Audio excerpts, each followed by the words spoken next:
mudilla 'alal zalimin. Asyhadu an la ilaha illallah wahdahu la syarikalah wa asyhadu anna Muhammadan abduhu wa rasuluh. Sallallahu alaihi wa ala alihi wa ashabihi ajma'in, amma ba'd.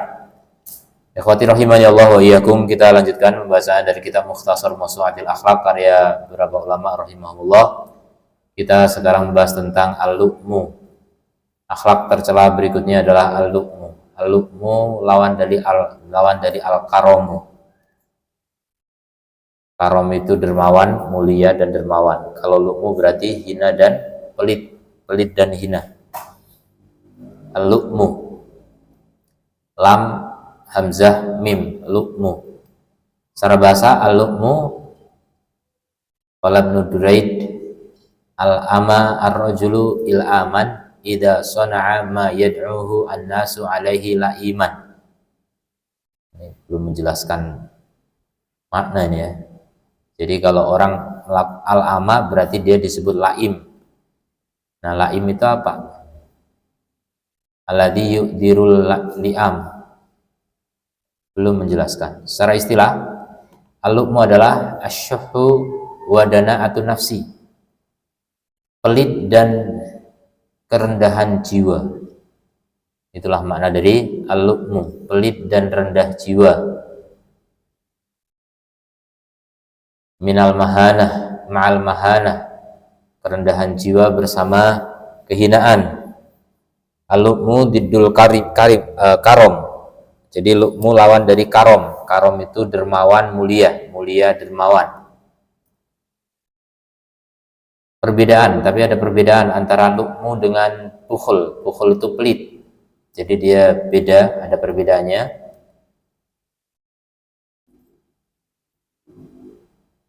Orangnya disebut la'im ya. Jadi la'im itu orang yang memiliki lu'mu. Sebagaimana yang memiliki karom disebut karim. Orang yang memiliki karom disebut karim. La'im menurut orang Arab artinya syahih, pelit, al-mahin dan hina. Hina jiwanya. Pelit dan hina jiwanya.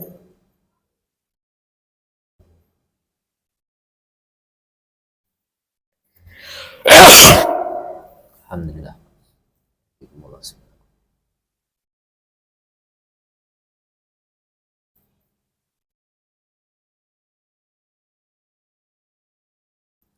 Adapun orang yang pelit tapi tidak, kalau syahih ini pelit dan rakus ya, syahih itu pelit dan rakus. Kalau orang tidak memiliki semua sifat ini, pelit, rakus dan hina, itu cuma disebut bakhil. Nah, bakhil ini pelit doang. Kalau bedanya bakhil dengan la'im, kalau la'im itu pelit plus rakus plus hina.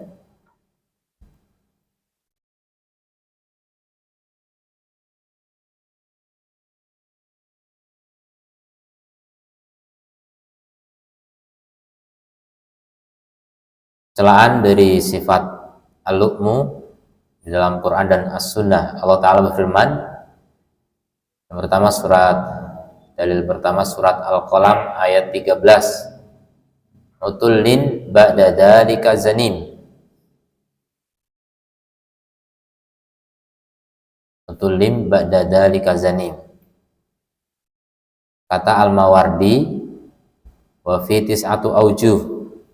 Di sini ada 9 makna. Banyak sekali maknanya. Utulin itu melampaui batas, ala dalika atas hal itu zanim. Nah, ini mungkin makna zanim. Sisi yang ke-8 dari makna zanim, huwal fahishul la'im. Orang yang keji, pelit dan hina. Fahish itu keji, la'im, pelit dan hina. Itu makna dari zanim. Ini pendapat Ma'mar. Dari yang kedua dari Abu Hurairah radhiyallahu anhu, anna Nabiya sallallahu alaihi wasallam bersabda, al-mu'minu ghirrun karimun. Mukmin itu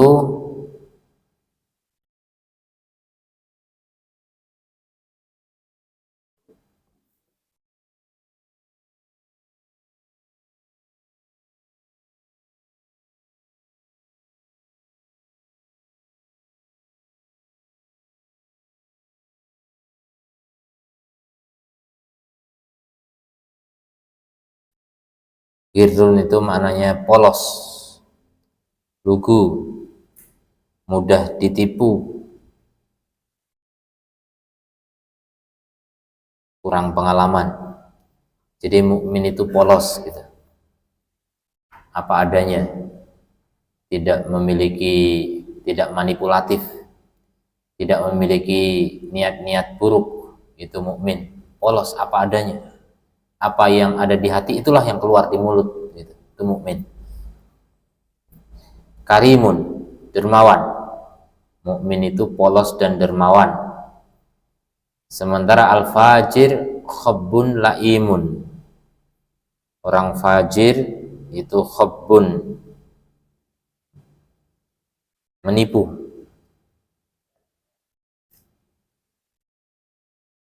dan pelit. Orang fajir menipu dan pelit. Biasanya mukmin itu dijadikan lawan dari munafik ya. Di sini dengan fajir. Fajir itu ya orang yang banyak dosa. Dan orang yang banyak dosa biasanya ada nifak di dalam hatinya. Makanya orang yang pendosa itu dia suka menipu, manipulatif, dan laim, pelit dan hina. Pelit dan hina, jiwanya rendah. Berkata Al-Khattabi, innal fajira man kanat adatuhu al-khabba wad-daha.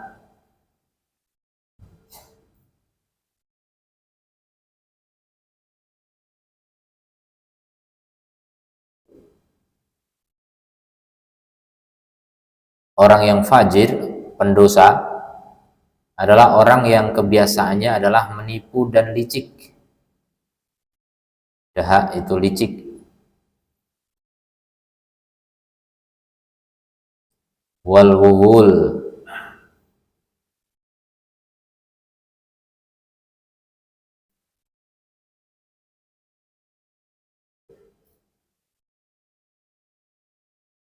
wal wuhul fi ma'rifati syarri, dan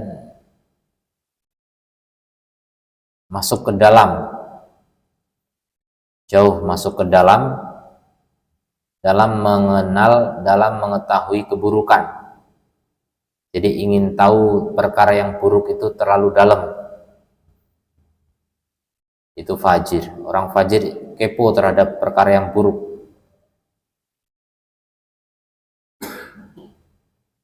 Walaysa dzalika minhu aqlan lakinnahu khabbun wa lu'mun. Dan itu bukan berasal dari akal, dan itu tidak menunjukkan kecerdasan gitu maksudnya. Jadi dahak itu bisa bermakna cerdas memang, tapi licik. Jadi nggak disebut sebagai akal. Akan tetapi itulah tipuan dan kehinaan, lu'mu. Ya, jadi orang fajir itu khabbun laimun. Kemudian dalil yang ketiga dari Ubay bin Ka'ab radhiyallahu anhu, beliau berkata, aku mendengar Rasulullah sallallahu alaihi wasallam bersabda, rahmatullahi alaina wa ala Musa. Rahmat Allah atas kami dan atas Musa. Laula annahu ajila lar al-ajabah. Seandainya Musa itu tidak terburu-buru, pasti dia akan melihat keajaiban ketika berguru kepada Khidir ya. Terburu-buru, tidak sabar. Kalau tidak terburu-buru akan melihat keajaiban. Fantalaqa hatta idza ataya ahla qaryatin li'aman. Keduanya berangkat,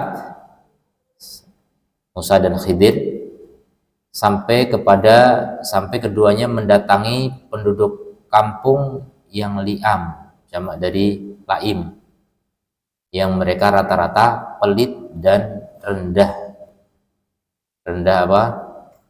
Jiwanya.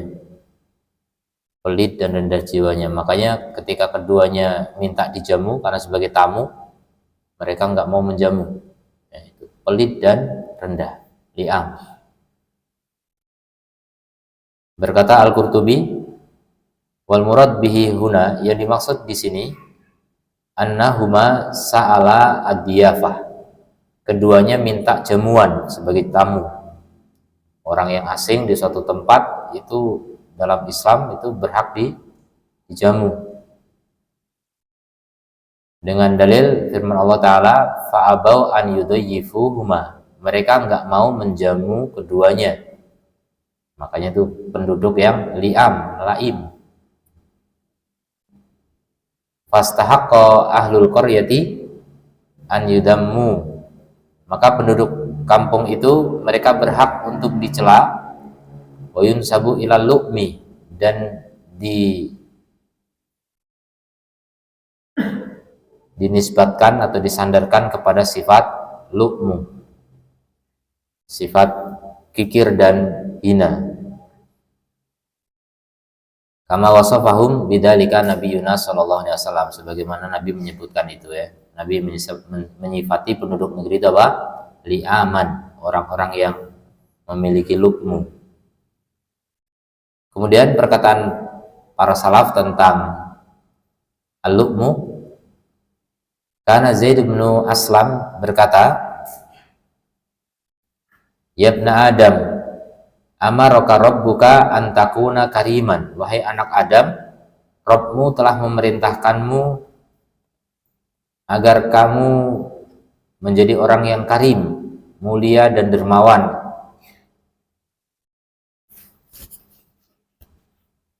Wa tadkhulal jannah, sehingga kalian masuk surga. Wa nahaka an takuna la'iman wa tadkhulal nar. Dan Rabbmu telah melarangmu untuk menjadi orang yang laim, yang apa? Hina dan pelit, sehingga masuk neraka.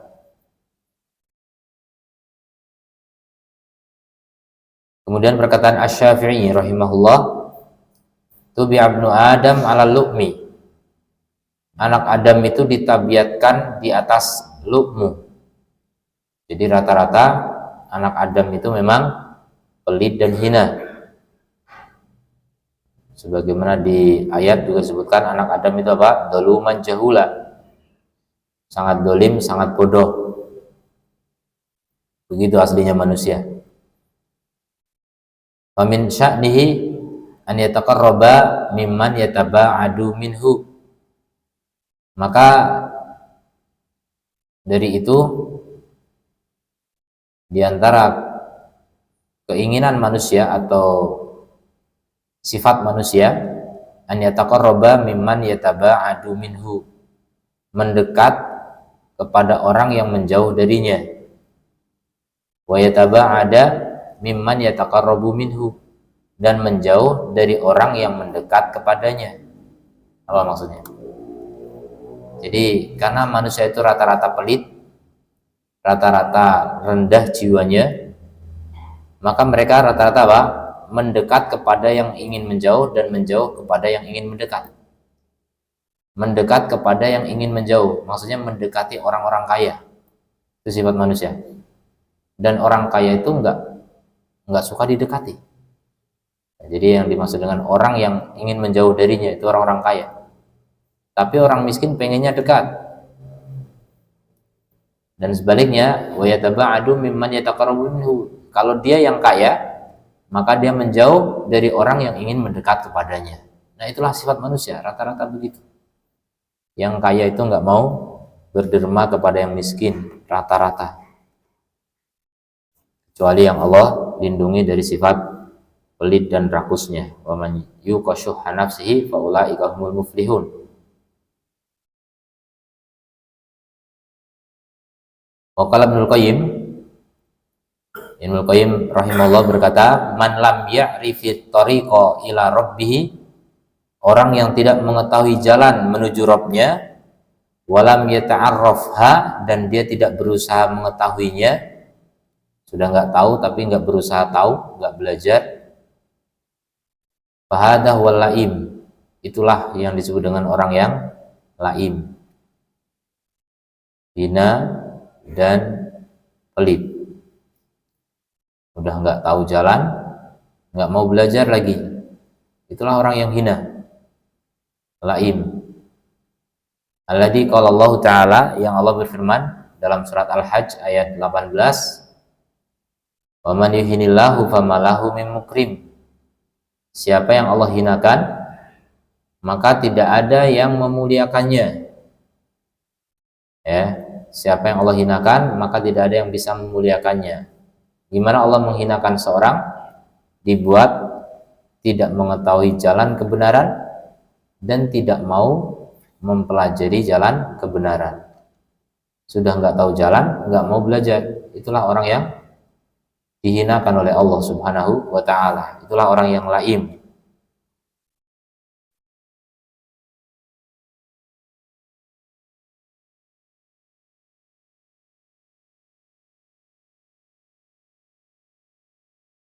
Berarti Ibnu Qayyim di sini menjelaskan makna laim dari sisi rendah jiwa.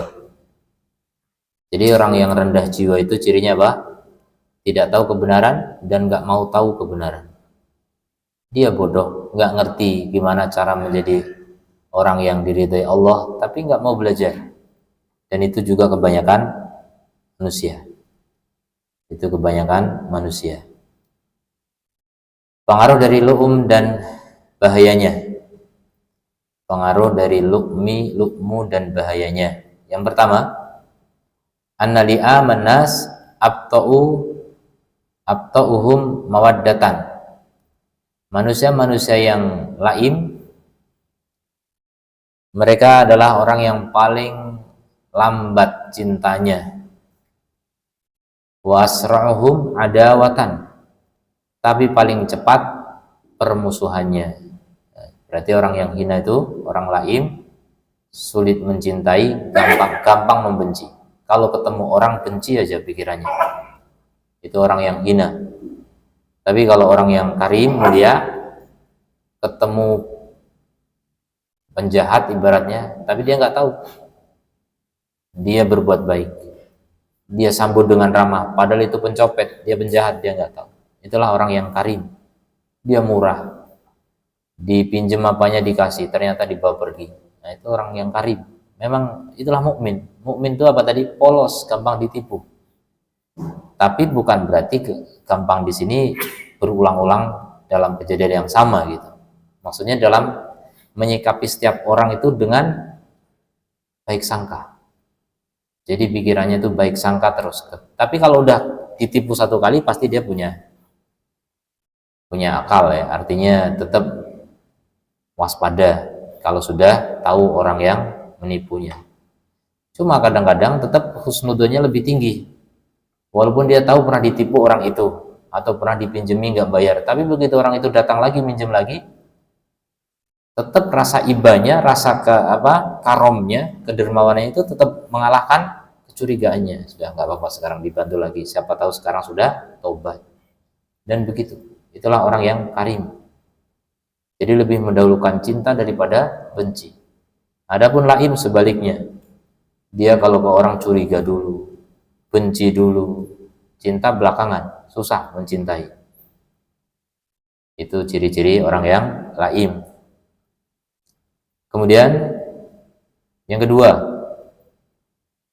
al-laimu la yaqdi al-hajata diyanatan wala muru'atan.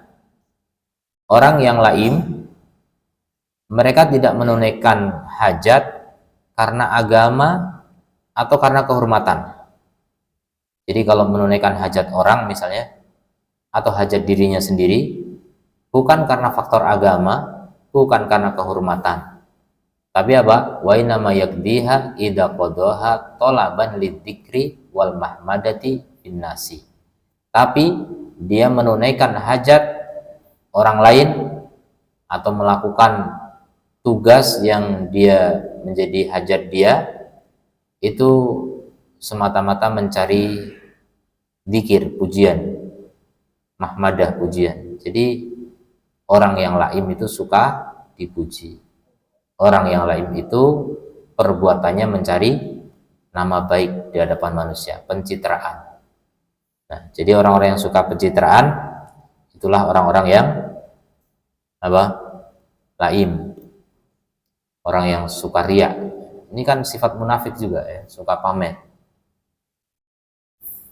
Apapun yang dia lakukan atas dasar apa? Dipuji orang. Bukan karena agama, bukan karena ridho Allah, bukan karena kehormatan. Kemudian yang ketiga, al-li'am asbarun nasi fi ta'ati ahwaihim wa syahawatihim. Masyaallah. Orang yang laim, mereka orang-orang laim, mereka adalah orang yang paling sabar dalam mentaati hawa nafsu dan syahwatnya. Keinginan nafsunya diikuti betul dengan sabar. Jadi sabar tidak semuanya baik ya. Sabar dalam kejahatan, sabar dalam kehinaan, karena laim itu hina. Dan orang ngikuti nafsu itu pasti hina. Tapi walaupun sesulit apapun nafsu menginginkan sesuatu, tetap diikuti dengan sabarnya, karena laim, orang yang hina. Jadi seluruh perbuatannya mengikuti hawa nafsunya. Dengan penuh kesabaran dia ikuti terus apapun kata nafsunya. Wa qalun nasi sabron fi ta'ati rabbihim. Nah, sebaliknya dia manusia yang paling tidak sabar dalam mentaati Rabb-nya. Jadi ketika diajak berbuat baik, berat sekali. Diajak untuk taat pada Allah, berat sekali. Diajak sholat misalnya, berat. Tapi diajak main-main, semangat. Diajak pesta pora, semangat. Diajak hura-hura, semangat. Diajak untuk santai-santai, semangat. Jalan-jalan, pokoknya yang enak-enak sesuai nafsu, semangat. Begitu diajak sholat, berat. Cemberut langsung. Apalagi diajak ngaji, paling berat. Itu orang yang hina ya, laim. Lebih tunduk kepada nafsu daripada kepada Rabb-nya. Kemudian yang keempat,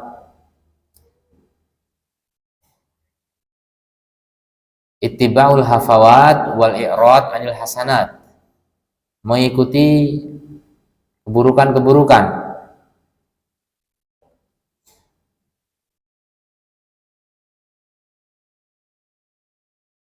Ya, kesalahan-kesalahan, kekeliruan, kekhilafan, ketergelinciran.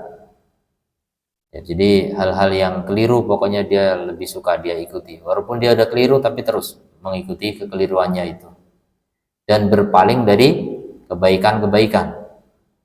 Karena laim beda dengan karim. Orang yang karim lebih mengikuti apa? Kebaikan-kebaikan.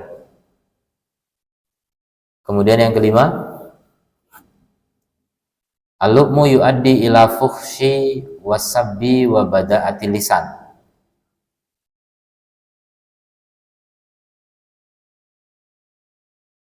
Orang yang laim itu akan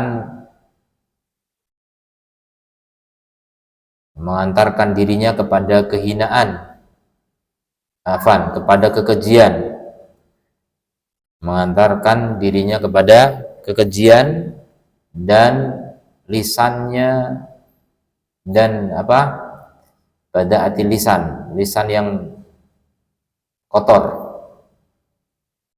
Jadi suka mencela, suka menghina orang juga, suka meremehkan dan seterusnya. Lisannya kotor. Dia suka kekejian dan lisan yang kotor. Yang keenam, al-laim raqiqul muru'ah. Orang yang laim tipis kehormatannya, nggak punya kehormatan. Nggak peduli dengan kehormatannya.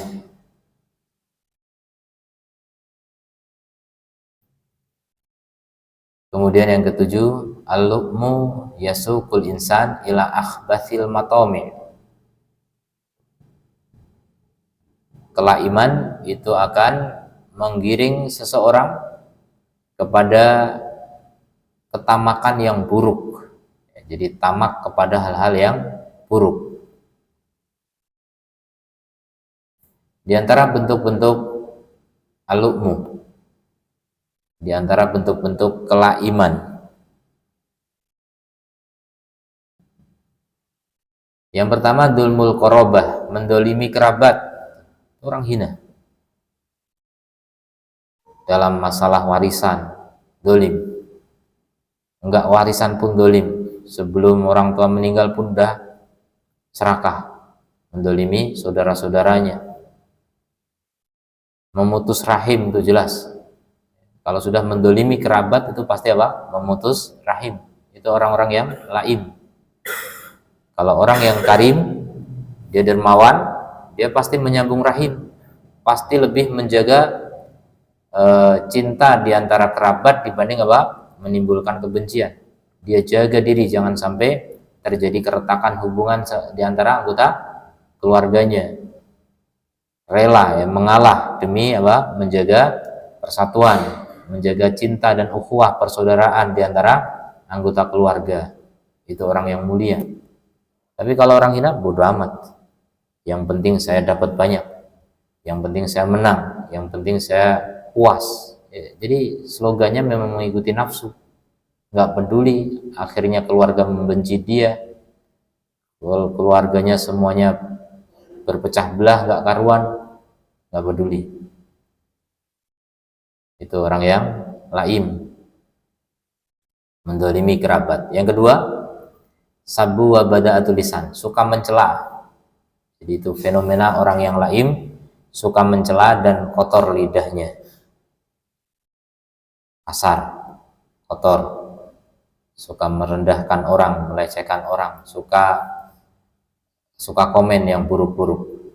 Jadi kalau ngetik pun komen sebagai netizen itu pasti celaan isinya, merendahkan orang. Kemudian yang ketiga, pelit.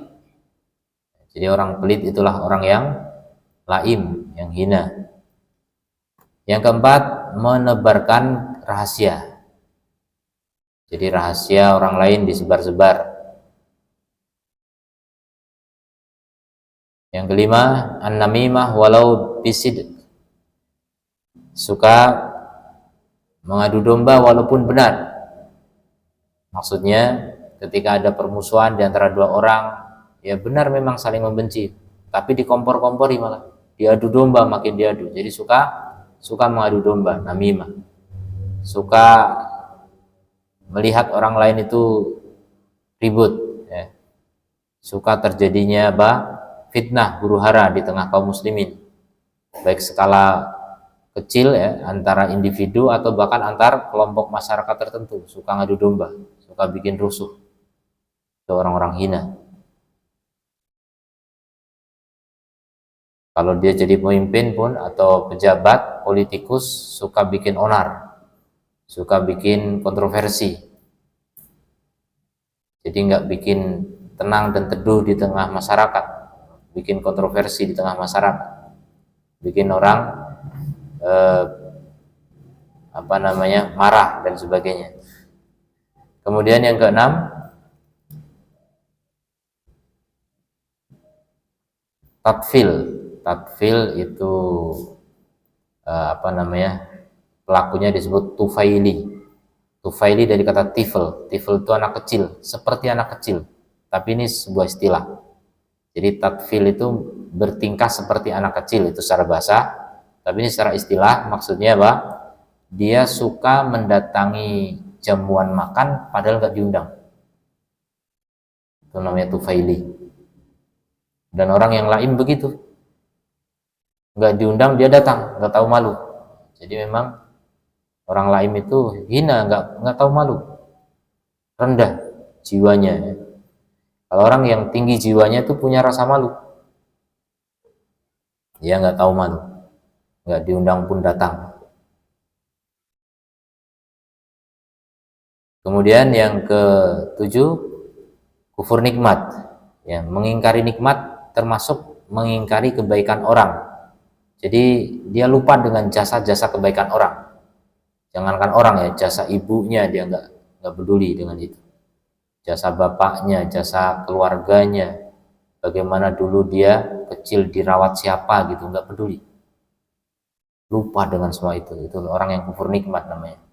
Mengingkari kebaikan orang, itu orang yang laim. Tapi kalau orang yang karim, dia ingat terus kebaikan orang. Tapi keburukan orang lupa. Itu orang mulia. Kalau orang yang laim, yang diingat keburukan orang. Tadi, berdalam-dalam dalam mengetahui keburukan. Ya, termasuk keburukan orang itu dikorek-korek, dicari-cari. Orang laim.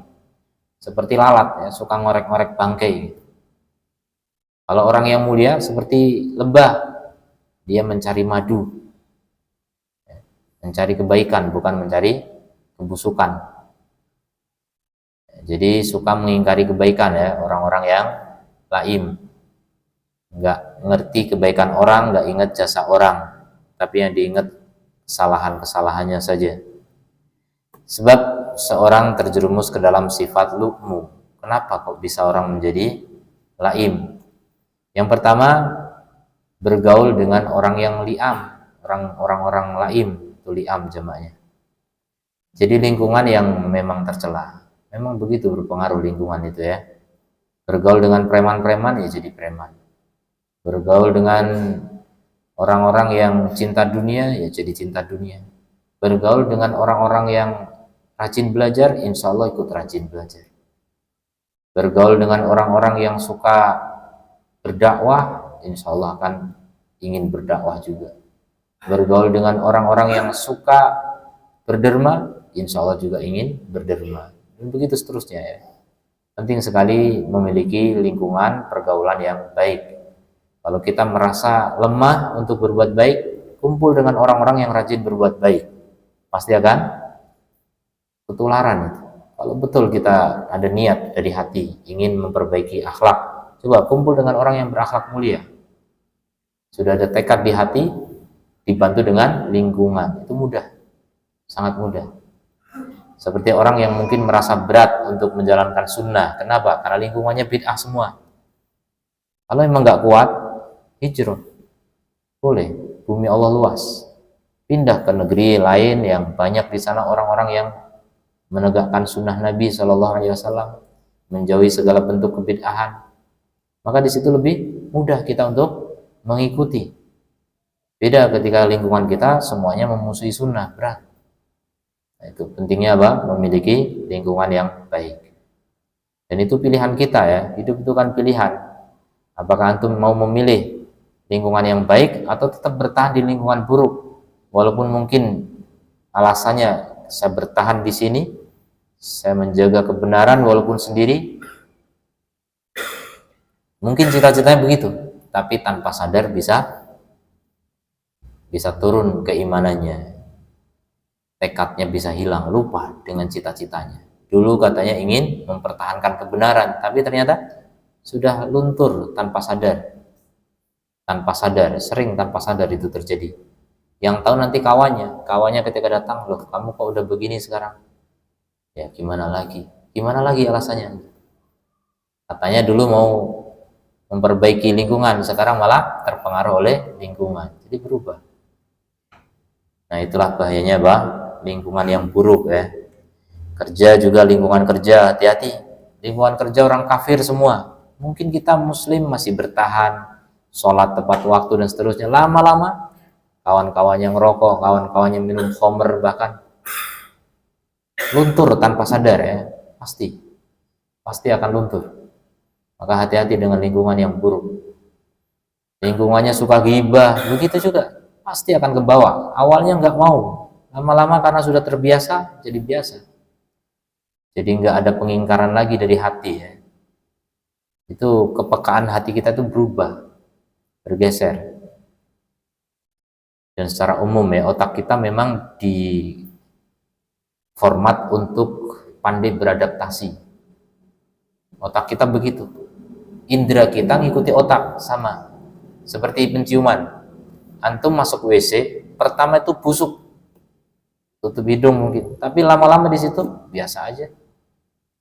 Pikirannya udah nggak ada bau busuk, padahal masih. cuma udah menyesuaikan, adaptasi. Dan itu otak yang merubah pikiran kita itu, merubah anggapan kita. Indera kita juga hanya mengikuti otak itu. Nah, itulah bahayanya Pak, lingkungan yang buruk. Kemudian yang kedua, hasad. Ya, jadi faktor dengki akhirnya menjadi orang akan laim kepada yang didengkinya. Awalnya gitu, lama-lama pada semuanya. Kemudian juga sifat pelit. Nah, ini memang dasar dari sifat tercela tadi. Laim itu karena pelit. Kemudian dusta. Suka berdusta juga menjadi orang itu laim.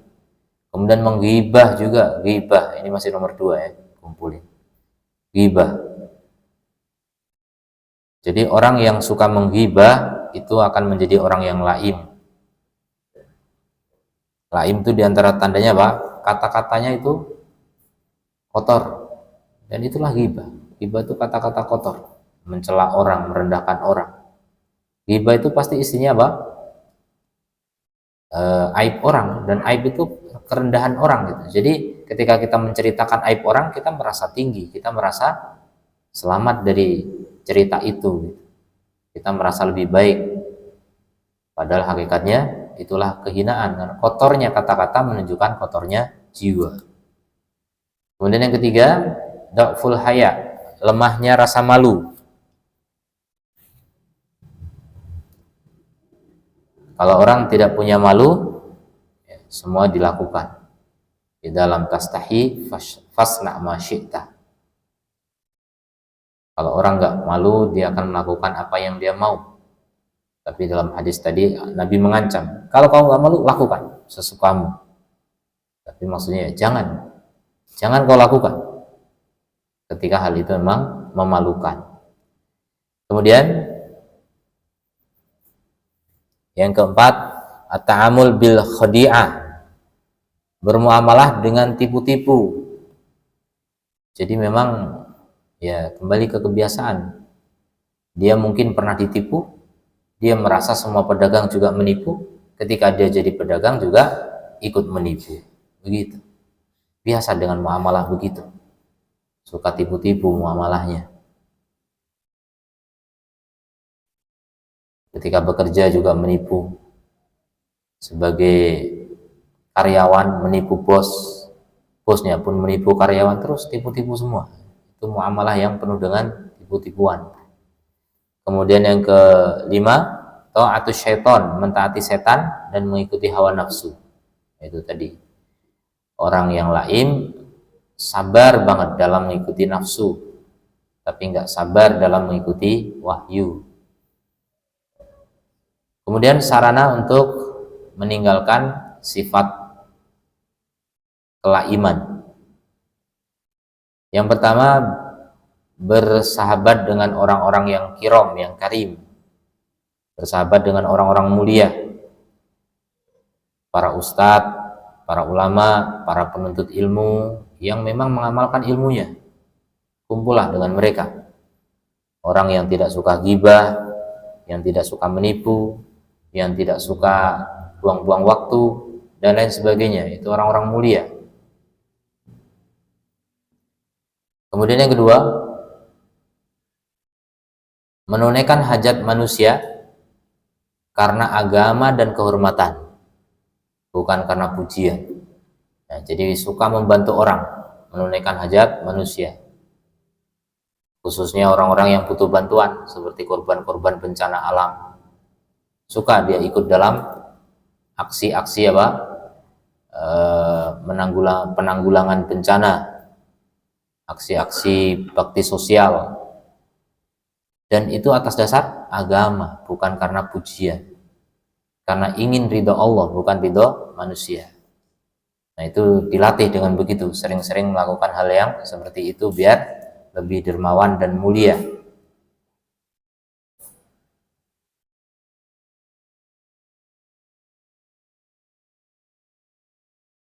Berikutnya cuma kata-kata mutiara Arab ya, kurang pas di Indonesia.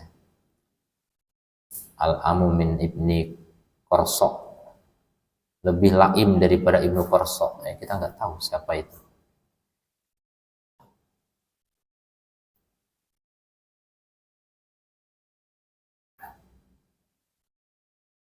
Sebuah syair mengatakan, ra'aitul haqqa ya'rifuhul karimu. Aku melihat kebenaran dikenal oleh orang yang karim. Li sahibihi wa yunkiruhul laim. Jadi dikenal oleh orang yang karim siapa pemilik kebenaran, tapi diingkari oleh orang yang laim. Idza kana al-fata hasanan kariman. Kalau seorang pemuda itu baik dan karim, fakullu fi'alihi hasanun karimun. Maka seluruh perbuatannya juga akan bagus dan mulia. Idza alfaitahu samjan laiman. Kalau kamu menjumpainya buruk dan hina, fakullu fi'alihi samjun laimun. Maka seluruh perbuatannya juga buruk dan hina.